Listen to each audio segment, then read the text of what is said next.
ইয়া আইয়ুহাল্লাযীনা আমানু সাল্লু আলাইহি ওয়া সাল্লিমু তাসলিমা।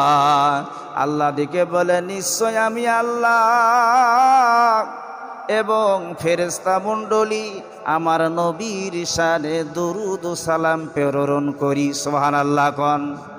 আল্লাহ নিজে দরুদ পড়ে, ফেরেশতারাও পড়ে, আবার ওই আল্লাহ হুকুম করতেছেন, ইয়া আইয়ুহাল্লাযীনা আমানু, হে ঈমানদারেরা যারা ঈমান এনেছ, তোমরাও আমার নবীর শানে দরুদ সালাম প্রেরণ করো। সুবহানাল্লাহ কোন। হুকুম করতেছেন কে? আল্লাহ।